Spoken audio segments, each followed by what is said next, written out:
Hello and welcome to Business Reporter. I'm Alistair Greener and today we're discussing the benefits of big data for organisations. And joining me is Mike Holcomb from the Advanced Computing Research Centre. Good morning. Hello, Alistair.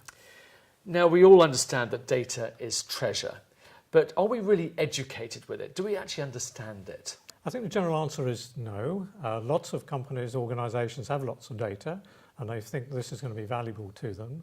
But what we need to understand is that there is a lot of technical and other issues related to that, and they need to have an objective as to why they want to analyse the data. And ultimately, the way they do that is to try and improve their business, try and improve their bottom line, and try to get the maximum information they can out of that data to inform their decision making. So can you talk me through the steps that we need to be looking at when considering big data? Okay, so first of all, you have to collect the data, and it would be very useful if you knew why you were collecting it. So that's where we get back to the business objectives. Collecting data is sometimes expensive. You have a lot of data yourself. You may have data from other sources, and then you need to try to understand how reliable that data is. It needs to be cleansed. It needs to be free of errors, free of gaps, free of inconsistencies, which is not a straightforward task. Having done that, you need to start integrating the data. So there may be data from different sources, your own accounts data, maybe social media data, other sorts of data. These need to be brought together in a platform where you can actually apply analytical tools to try and understand what it says. And having done that, you then need to analyse the data. There's lots of different technical solutions to doing that. Once you've done that, the question then is, how can this data help you in your business? So then it's a question of finding a way of using that data to inform your next actions as a company. Okay, so let's say we're very clear about the information that we actually need. What I'd like to now go through is a little bit more specifically step by step with all of those and detail them more. What sort of questions should we be asking? Well, the fundamental question is, why do you want to do this analysis? What is the point? How does it relate to your business objectives? And it may be you have all this data and you feel, well, there must be some treasures in there, some gems in there, but we don't know how to find those. That really is a fishing exercise, if you like. It's not really the sort of key thing. I'll give you an example. So lots of companies, organisations have a very large amount of documents in all sorts of formats, in all sorts of places, and it's all kind of completely randomly organised, generally speaking. Well, there are ways where you can automatically bring all these documents together, integrate them and categorise them automatically into areas of common relationship. And that's a very valuable thing, because otherwise you're just searching in a swamp almost. Let's go now into the analysis of it. How do we go about analysing all of this data? Well, first of all, you need to integrate it, so this all in a format and in a place where you can actually look at it. And then you have to ask questions about it. There are various ways in which you can make predictions from it, but this is not always straightforward. So one of the things about data is, essentially data is history.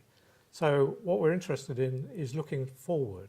So what we need to do is to build some models, take the information we know and then turn it into something which will predict the future. And that is a very hard thing to do, but that's something that increasingly is becoming important. What are the most important things to remember when you're building a strategy or a model for big data? Well, the first thing is, have you got the right data? So that's the first thing. And obviously building the model is a key aspect of deciding what sort of data you're going to need for that model. And then you've got to recognise the fact that the world is changing, so that the model is not going to be fixed for all time. So there needs to be a mechanism where you can increase or adapt the model as things change. And then once you've done that, you can maybe run the model on a computer to give some simulations. This might tell you a number of different examples of what might happen in the future based on the sort of stuff that you've analysed from your data. So we've gathered all this data, we've now analysed this data. How can we then turn this knowledge into action?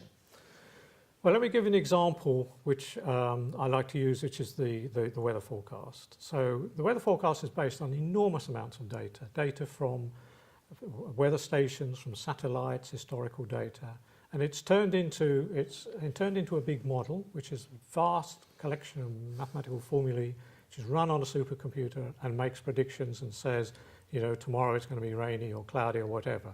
And that has evolved over many years, but it's an example of the principles involved. Your data, the analysis, the model, and then the simulation and the interpretation of it. So that is a particular direction that I think will be increasingly popular in the future. The data and where it's coming from is changing all the time. So how can we make this model to be flexible and sustainable? Well, that is a key question, Alistair, and the problem is nobody has the perfect answer. You have got to work at it. It's not a once for all thing. So you need specialists and advice about how you keep your model up to date, because that's got to be part of it. If there are new sources of data which imply that the model needs to adapt to those as well, then that is all part of the program. So it's a never-ending cycle of collection and modelling and prediction, and that's quite interesting in terms of the dynamics of business. Let's say an organisation comes to you and wants to work with you. How are you going to help them? Well, the first thing is to understand exactly what their objectives are, what they're trying to achieve, and then what data is available, what data might need to be collected, what data might be available from other sources, public sources, and then to try to create a mechanism going through the steps I mentioned earlier, where they can then carry out some predictive analysis and say, like, this is the sort of opportunities that you might like to be interested in, and drive your business forward in whatever direction the analysis indicates. There's many different industries out there, so how can you tailor your model to respond to client-specific needs?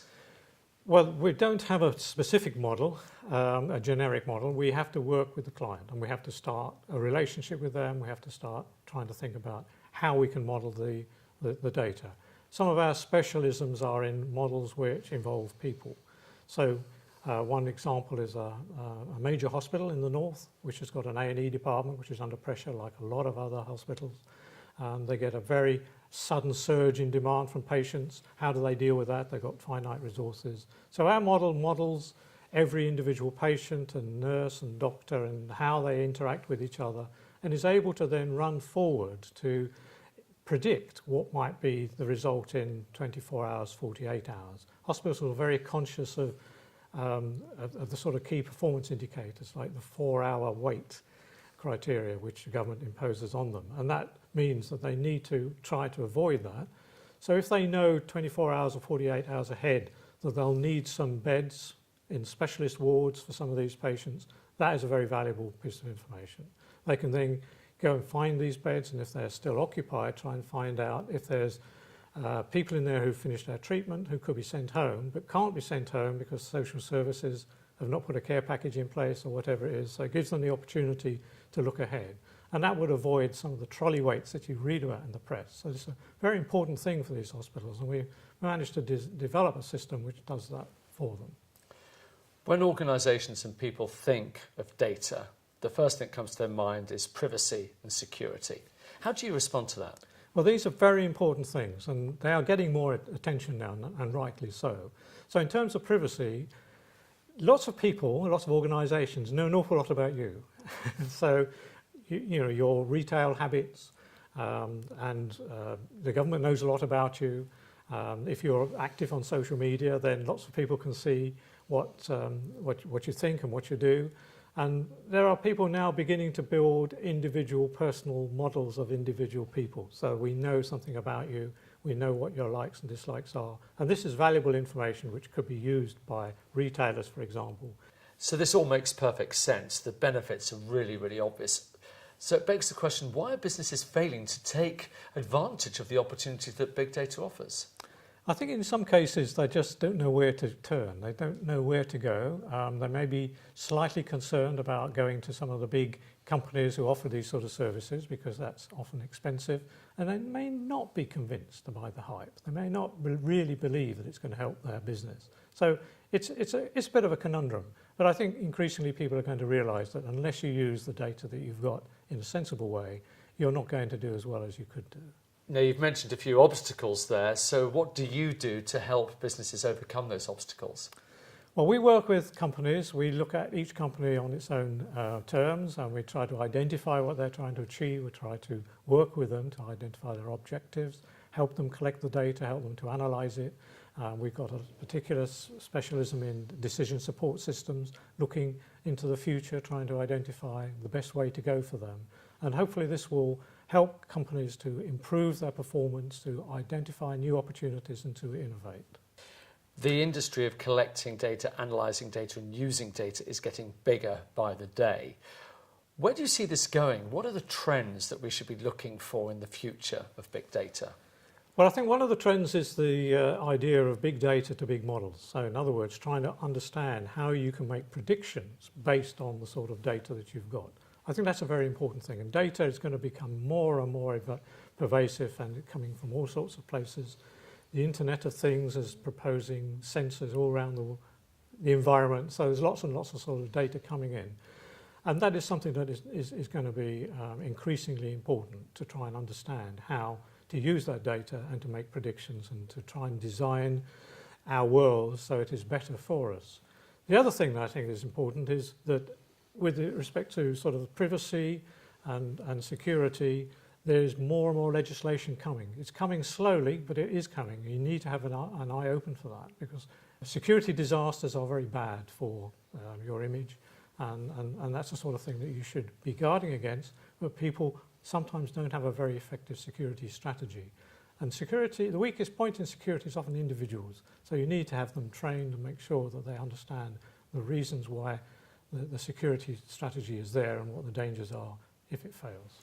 You hit on something there with talking about people. So what other examples are there that involve people's behaviour? Okay, so one of the other things we do is to model people, crowds in environments like football stadia or railway stations, airports, because sometimes these get affected by overcrowding and they can become quite dangerous. So our technology, which brings in information from sensors in the environment, can then make predictions as to what could happen.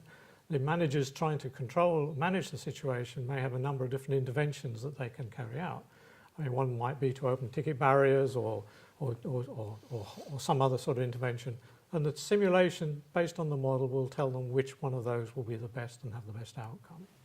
Well, you've certainly given us an amazing insight into the world of big data. Mike Holcomb from the Advanced Computing Research Centre, thank you very much indeed. Thank you, Alistair.